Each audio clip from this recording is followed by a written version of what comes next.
வணக்கம். நான் என் பேர் கணேஷ் பேசுகிறேன். மத்திய அரசு நலத்திட்டங்களில் தினமும் ஒரு திட்டத்தை பற்றி உங்கள்கிட்ட காணொளி மூலியமாக சொல்லிகிட்டு இருக்கேன்.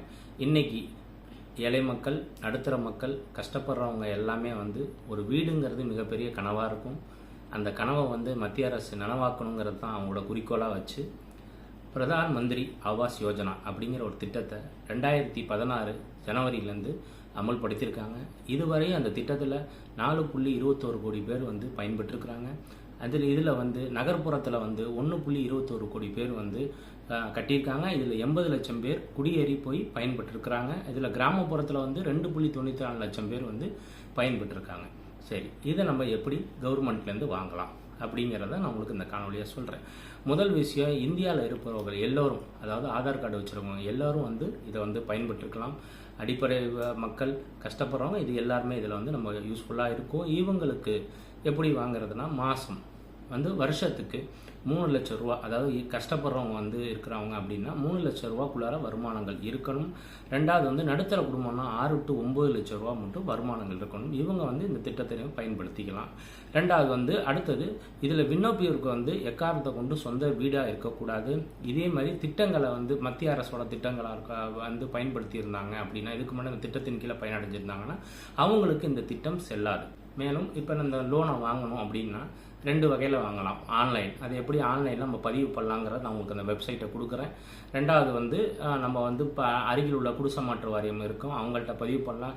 சிஎஸ்சி சென்டர் இருக்கும், அவங்கள்ட்டையும் நீங்கள் பதிவு பண்ணலாம். அடுத்ததாக இதுக்கு முக்கியமாக ஆதார் கார்டு இருக்கணும், ஃபேமிலியோட ஆதார் கார்டு கொடுக்கணும், பேங்க் டீட்டெயில்ஸ் நம்ம கொடுக்கணும். ஏன்னா பேங்க்கில் தான் உங்களுக்கு தவணை முறையில் கொடுப்பாங்க. இன்கம் டேக்ஸ் இருந்தால் இன்கம் டேக்ஸ் ப்ரூஃப் காட்டணும். அப்புறம் நம்ம லேண்ட் டாக்குமெண்ட், நம்ம இடம் வாங்கியிருக்கோம் அதில் நம்ம கட்டணும்னா அந்த லேண்ட் டாக்குமெண்ட்டோட ஜெராக்ஸும் நம்ம அவங்களுக்கு கொடுக்கணும்.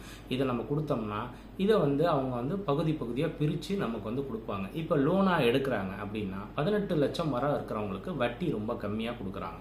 18 லட்சம் நான் போதும் சார், நாங்கள் வீடு கட்டிக்கிறோன்னா அவங்களுக்கு இருக்குது. இது கடனில் இப்போ வீடு வாங்குறவங்களுக்கு அந்த வட்டியில் மானியம் கொடுக்குறாங்க. அது 2.67 லட்சம் வரை நமக்கு மானியமாக இந்த கவர்மெண்ட் நம்ம மத்திய அரசு கொடுத்துக்கிட்டு இருக்கிறாங்க. இவங்களோட முக்கியமான எய்மே எல்லாருக்கும் வீடு திட்டம் அப்படிங்கிறது தான் இது முக்கியமான தாற்பயமே இதுதான்.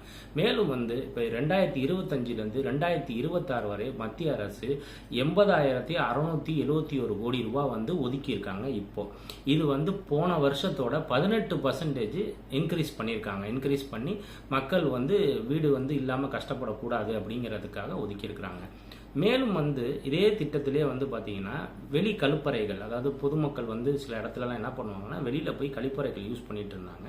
அவங்களுக்கு வீட்டிலேயே கட்டி தரணுங்கிறதுக்காக இதுக்கும் தனியாக மானியம் இதில் ஒதுக்கியிருக்காங்க. இது எல்லாத்தையும் அவங்க பெற்று மக்கள் பயன்பெறணுங்கிற ஒரே நல்ல நோக்கத்துக்காக தான் மத்திய அரசு செயல்படுது. இந்த திட்டங்களை நீங்கள் பயன்படுத்துங்க. ரெண்டாவது, இதில் ஒரு முக்கியமான விஷயம் சொல்கிறேன், இடைத்தரகர்கள் அவங்கள நம்பி தயவுசெய்து மோசம் போடாதீங்க. நான் எல்லாரையும் சொல்லலை, ஒரு குறிப்பிட்ட இடைத்தரகர்கள்லாம் இருக்கிறாங்க. அவங்களாம் நான் வீடு வாங்கி கட்டுறதுக்கு மானியம் வாங்கி தரேன், அது இதுன்னு சொல்லிட்டு முன்னாடி காசு கொடுங்கன்னு கேட்பாங்க. தயவுசெய்து யாரும் ஏமாந்துடாதீங்க அப்படிங்கிறத தாழ்மையுடன் கேட்டுக்கிறேன். நன்றி, வணக்கம்.